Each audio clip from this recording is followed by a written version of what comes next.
So ito po ha, sunod. Mga kababayan. Nako po, ito pa. Dito tayo kay Kiko Barsaga. Ano ba tong kay Kiko Barsaga? Walang pinagkaiba, didiis talaga. Mga kababayan. Bakit? Ganito po kasi. Mga kababayan, si Kiko Barsaga po ay nananawagan. Nananawagan po si Kiko Barsaga na ihiwalay daw ang Mindanao sa Visayas at Luzon. Alam nyo, ang lakas ng loob magsabing ihiwalay ang Mindanao sa Visayas at Luzon. Tapos kung tatanungin taga Mindanao ka ba, taga Cavite po. Kita nyo? Di ba? Isipin nyo mabuti. Nananawagan kang ihiwalay ang Mindanao sa Visayas at Luzon, pero hindi ka naman taga Mindanao. Anong pinaglalaban ng putang inang kabaliwan na yan? Alam nyo, sa totoo lang, napanood ko yung sorte ng tatay niya, si late Barsaga, congressman, ex-congressman yung patay na, yung tsuhin ni Sir Nino, tatay niya, ni Kiko. Alam nyo yung habang nag-rally yan, sorte, sa isang stadium na kakamping, kasi kakamping yung tatay niya eh. Alam nyo, bigla siyang sumulpot. Tapos sabi niya, akala ko ba BBM tayo? BBM. Gumaganon siya, BBM. Alam niyo yung pinapahiya niya yung tatay niya? 'Di ba? Dito mo makikita na talagang pangit talaga ugali. Dito mo makikita na actually si Kiko Barsaga, hindi naman siya pinapalaking gutom eh. Si Kiko Barsaga, pinapalaki po yan ng matino sana ng pangulang niya kasi hindi naman sila nagugutom. May pera naman sila, may kaya naman sila. Pero bakit nung lumaki si Kiko, bakit parang abnormal? 'Di ba? Ito nagtatanong ako, may respeto ako dyan pero hindi ko napansin na bakit parang may sayad na siya. Resulta ba yan sa kakalaro? Ano ba yan? Digestion ba yan ng computer, Kiko? Ha? 'Di ba? Kiko, digestion ba yan ng computer mo? Kaya naging ganyan ka? Oo, sobrang spoiled niya. Alam mo yung rally ng tatay niya, pumunta siya doon. Alam mo yung kakamping yung tatay niya, aakyat ka sa stage, tapos ipapahiya mo. Sisigaw ka doon ng BBM. Di ba? Ewan ko ba, alam niyo sa totoo lang, kay Kiko, kung buhay pa yung tatay mo, talagang tinakwil ka na. No, ito mga kababayan, yung kanyang pananawagan, no, na ihiwalay daw ang Mindanao. Makakausap po natin ngayon, diretso, si Palace Press Hindi Officer ito. Claire Castro. Hindi ito mga kababayan ha, ito. Ito po siya. Wait lang ha, hindi po yun. Iba po yun, si Yusik yun eh. Ito. Mga kababayan, wait lang. Ito po. Ay wait, hindi siya nabubuksan dito. Mga kababayan. Dito tayo kay Kiko Barsaga na ihiwalay daw ang My fellow citizens, Ito it's now po. time for us to heed Mindanao's calls for secession. Ito po oh. My fellow citizens, it's now time for us to heed Mindanao's calls for secession. As the second largest island in our country with a population of almost 28 million people, the interests of the people of Mindanao is not one we can ignore or consider as less important than those of the people of Luzon. In the past 3 years, the Marcos administration has been criticized for its biased policy and its favoritism towards the NCR. And with the recent flood control anomalies being traced back to the residences of corrupt politicians in the NCR, the calls for Mindanao secession has gradually increased. Mindanao is capable of being entirely self-sufficient. With their abundant natural resources and competent labor force, they can successfully thrive as an independent nation, which makes the fact that the corrupt national government excessively taxing them for the benefit of Luzon's politicians very upsetting. I can sympathize with their anger. As a representative from Cavite, it disgusts me that the government funds for developing provinces like ours are being funneled by Congress into the pockets of corrupt politicians that reside in exclusive subdivisions in the national capital region, like Forbes Park and Esmariñas Village. The money that could have saved millions of Filipinos being used instead on overpriced houses, watches, cars, and planes. The desire for secession of Mindanao in response to the extreme corruption of the wealthy elites of the NCR, who look down upon them as lesser beings, is a very valid sentiment, and one that I wish to bring to our government. I shall ask both Congress and President Marcos to start considering and discussing a possible change to our natural territory in order to meet the desires of our citizens. My fellow citizens, it's now Alam nyo, sa totoo lang, dito sa panawagan ni Kiko Barsaga na ihiwalay ang Mindanao dahil ang ipina-prioritize lang daw ni PBBM ay ang NCR. Tapos dito daw sa NCR, ang yayaman daw ng mga nakatira, may mga wealthy, may mga exclusive subdivision, tapos kinukurakot lang daw ng mga kongresista. Sa totoo lang ganito lang, may tama naman siya. May tama naman siya. Kasi bakit? Ganito yan eh. Ako din, actually, my mama is in Mindanao. Totoo naman po talaga. Kasi kahit nga sa lalawigan namin, sa lugar namin hanggang ngayon walang mall. Walang Jollibee, walang 7-Eleven. For how many years? In modern time na tayo, modern world na tayo eh. And 20th century na tayo. Para sa akin, tama naman siya na dapat ihiwalay ang Mindanao. Pero, ganito po yan. Bago po kasi tayo mag-isip na ihiwalay natin ang Mindanao, hindi kasi yan basta-bastang kwento lang eh. Kasi, bawat region in Muslim Mindanao, especially in part of Mindanao, maraming tribes yan. Kaya nga, meron dyan Muslim, Christians, and Lumad. So, actually, sa lugar namin, mayroong malaking kawa or malaking kawali na binubuhat ng 3 tao. So, ibig sabihin ng 3 tao, sa lugar kasi namin is part ng mga halushos. No? Pinamunuan ng mga halushos kasi yung lugar namin for Zamboanga City, Zamboanga del Norte, or Zamboanga Peninsula.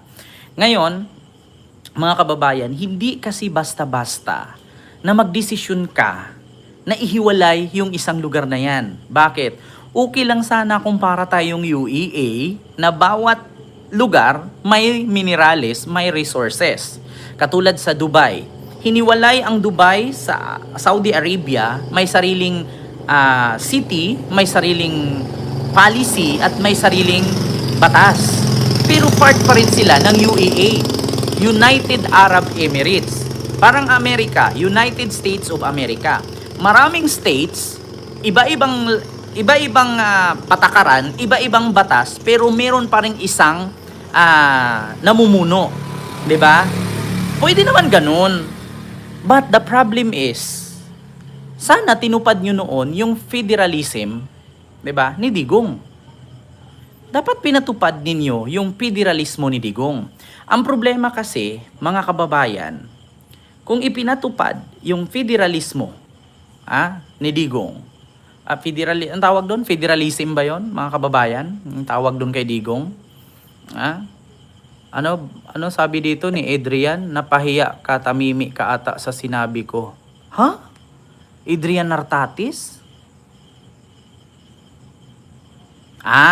Yung ano pala, yung dami account dyan. Sa totoo lang mga kababayan, hindi kasi siya basta-basta. Diba? Hindi siya basta-bastang ihiwalay. Marami yan. Kent, ang UAE 7 city na wala Saudi, iba ang Saudi sa UAE. O, diba? Tignan nyo, federalism. Ang federalism kasi mga kababayan, ganito yan. Merong isang namumuno, pero states na lang yung Luzon, Visayas at Mindanao.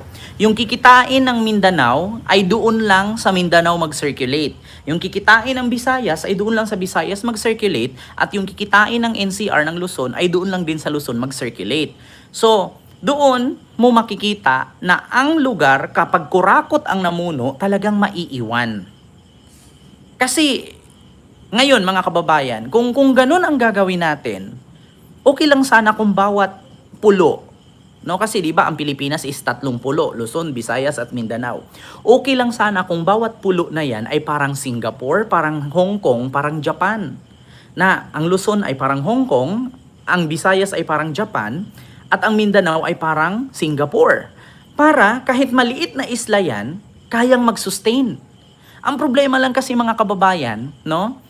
Yung resources ng Mindanao, umaasa dyan ang Luzon at ang Visayas. Yung resources ng Visayas, umaasa dyan ang Luzon. Yung resources ng Luzon, umaasa dyan ang Visayas at Mindanao. Kumbaga, nag-give and take eh.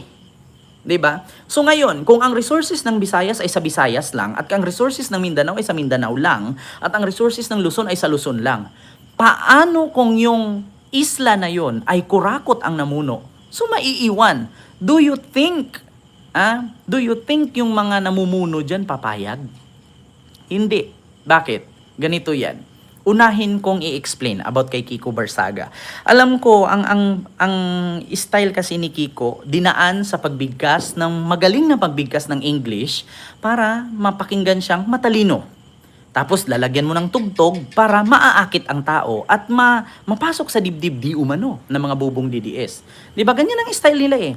Mag-i-English ka ng fluent English, magaling na pag-diction, para sabihin matalino. Tapos sabayan mo ng tugtog para pagpakinggan, wow, ang galing, no? Smart. Yeah? Pero hindi nyo po pwedeng idaan dyan. Bakit? Ganito yan. I-explain ko sa inyo. Kung halimbawa ihiwalay ang Mindanao sa Visayas at Luzon. No? Halimbawa ito, Luzon, Visayas, Mindanao. Ihiwalay nyo ang Mindanao, ito yung Visayas at Luzon. Sa Luzon, ang sahod, minimum wage, 800 pataas. Sa Mindanao, ang sahod 350. Do you think magsusustain yan? 'Di ba? Do you think magsusustain? Isipin ninyong mabuti. Ang dami po na mga taga Mindanao halos pumupunta ng Luzon kasi nagtatrabaho. Kasi bakit? Mababa ang sahod sa Mindanao. 'Di ba? So do you think pag ihiwalay ang Mindanao sa Luzon, tataas ang market value ng Mindanao? Market value for everything. Sahod, hanap buhay, at yung quality ng pamumuhay.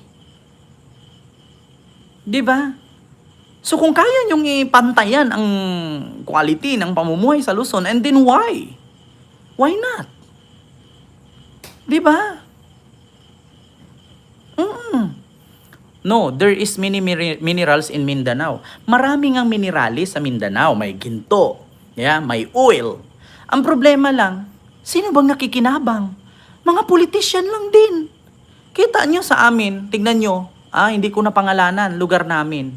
Ang yayaman nila, may mga Itbulaga pa. Pero tignan mo yung lalawigan. Putang ina, walang 7-Eleven, walang Jollibee, walang Mall. Kita nyo? For how many decades namumuno sila? Yung Itbulaga na mamayagpag. Pero yung kanilang constituent, mahirap until now. Kita ninyo? Diba? Yan dapat ang isipin. Sa totoo lang mga kababayan, sa Mindanao, if you are politician, you rich. Diba?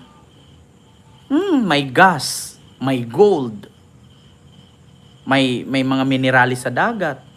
Ang problema, sinong nakikinabang? Puro politician. Paano yung taong bayan? Nga. Alam nyo, sa totoo lang, anytime pwede nating ihiwalay ang Luzon, Visayas at Mindanao. Pwede natin gagawing 3 bansa yan Or Philippines siya, pero 3 states. Ito, first states, Luzon. Second states, Visayas. Second state, Mindanao. Isang country, 3 states. Kanya-kanyang development. Kanya-kanyang, di ba? Kanya-kanyang pamumuno. Okay lang sana kung sa Mindanao magkakasundo kayo. Isa Mindanao pa nga lang, hindi kayo magkakasundo, tapos ihiwalay nyo pa. Di ba? Alam niyo, sa totoo lang, Kiko Barsaga, huwag magpe-feeling matalino. Ako hindi ako nakapagtapos sa pag-aaral, pero kung ako tanungin, bago mo hilingin na ihiwalay ang Mindanao sa Luzon at sa Visayas, tanungin mo muna ang taga Mindanao kung nagkakasundo ba sila. Simple lang yan, Kiko. Kung napanood mo ako ngayon, huwag ka magalit sa akin. Advice ito bilang kapatid. Diba? Bilang Pilipino. Bilang isang party ng new generation, Gen Z, millennials. Bago ka manawagan ng ganyan, tanungin mo muna yung mga taga Mindanao kung nagkakasundo sila. Kasi kung hindi sila magkakasundo, then ipahiwalay mo ang Mindanao, walang mangyayari. Walang mangyayari. Sa totoo lang.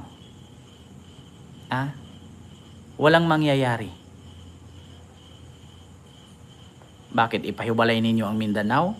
Para pag may namuno dyan, si Sara, hihiling ng interim release, makauwi si Digong, putang ina. Malayo pa, Diyos ko. Alam nyo, pwede kang managinip pero kaso yung panaginip mo 100 taon ang tagal bago ka magising Huwag kang managinip, Kiko. Diyos mio Marimar. Wala ka pang alam sa mundo, Kiko. Pag-aralan mo muna yan. Kiko, Diyos ko, bagong sibol ka pa lang na politician, Kiko. Wala akong kapakialam kahit you are born and raised, surrounded by politician, pareho tayo. No? Wala akong pakialam kahit pinanganak kang, pinaligiran ka ng tatay at nanay mong politician. Pero Kiko, my God. Kiko, my God. 'Di ba? Tigilan mo yung hallucination mo. Kailangan mong magpa-psychiatrist. Kasi hindi ako political analyst, hindi ako abogado. Kung ako tatanungin, mabilis ihiwalay ang Mindanao sa Luzon at sa Visayas, pero tanungin mo muna ang mga taga Mindanao kung nagkakasundo sila. My God. 'Di ba? Ihiwalay mo ang Mindanao, then go. And then what is the consequences? Pag ihiwalay mo yan, do you think papayag yung mga kamusliman? Do you think, alam nyo, I will tell you, Kiko, ha? Alam ko nag-aaral ka. Expelled ka nga lang kasi barumbado ka nga. Alam mo ba kung ilang tribes ang Muslim? Alam mo ba kung ilang tribes ang lumad dyan? At alam mo ba kung ilan ang Kristiyano dyan? In Mindanao, divided into 3. Muslims, Christian, and native people, as in lumad. Yeah? Yung mga lumad. So divided into 3 yan. So pag ihiwalay mo ang Mindanao, pag ihiwalay mo ang Mindanao, do you think magkakasundo yung tatlo? Nako, ewan ko lang. Tapos nandyan pa si Miswari, nandyan pa ang Jamaha Islamia, nandyan pa ang mga Abu Sayyaf. Okay na paano magkasundo yan? Nandyan pa ang MILF, nandyan ang MNLF, nandyan ang Abu Sayyaf, nandyan ang Jamaha Islamia, nandyan ang mga ISIS. Putang ina, paano mo pagkasunduin yan? Mismong si Digong nga panahon ni Digong hindi na kayang ipagpasundo yung mga yan. Di ba? Si Digong nga, sinubukan ni Digong ihiwalay ang Mindanao. Anong nangyari? Si Digong na yun presidente na yun, Kiko. Ikaw pa kaya? Diyos ko, Kiko. Sabaw pa lang yung nahigop mo, wala pang pansit, wala pang karne. Kumbaga sa pares, sabaw pa lang yang natikman mo. Kiko, sabaw pa lang yan. Kumain ka muna ng karne. Kumain ka muna ng pansit. Lagyan mong kanin. 'Di ba? Diyos mio Marimar. Huwag mong idaan sa magandahang English, Kiko. Si Digo nga, presidente noon, nanawagan ihiwalay ang Mindanao, natupad. Tapos ikaw pa? Tatanungin ka ngayon sa interview sa media, ang sagot mo, meow meow. Putang inang yan. Siguro si Kiko nung pinanganak ng nanay niya, pinaglihi sa pusa.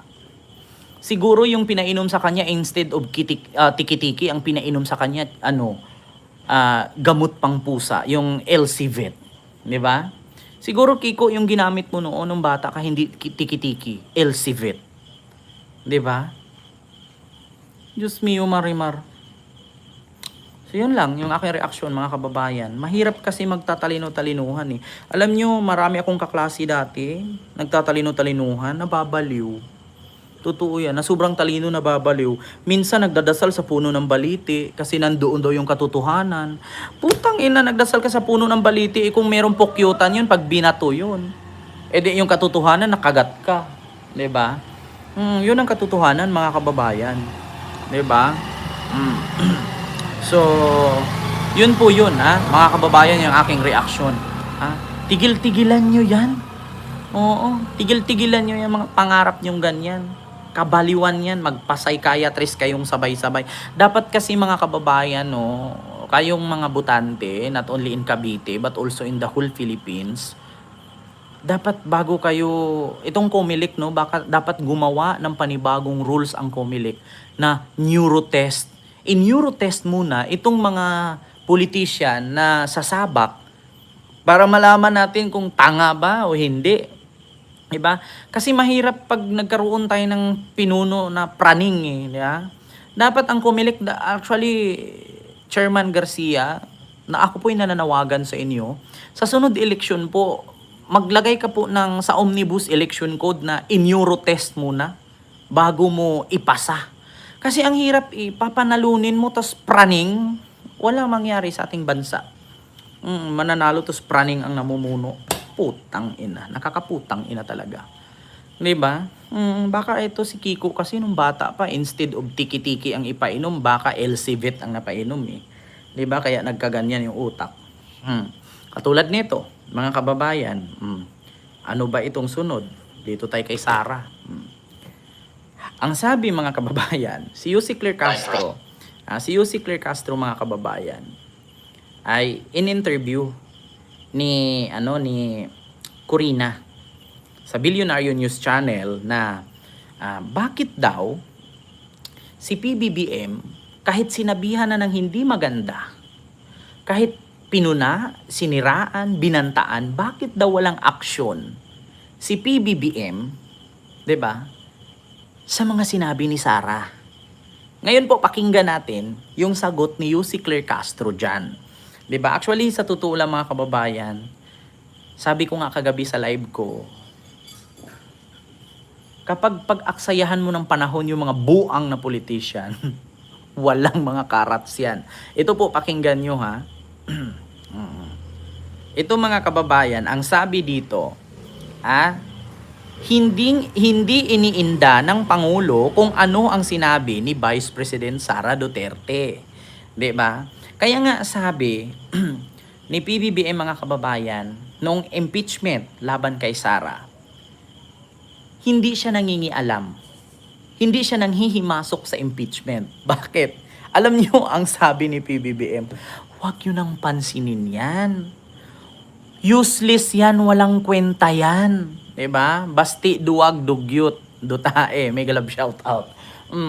Huwag nyo nang pansinin yan. Walang kwenta yan. Useless. Diba? Kita nyo? Walang kwenta, sabi ni PBBM.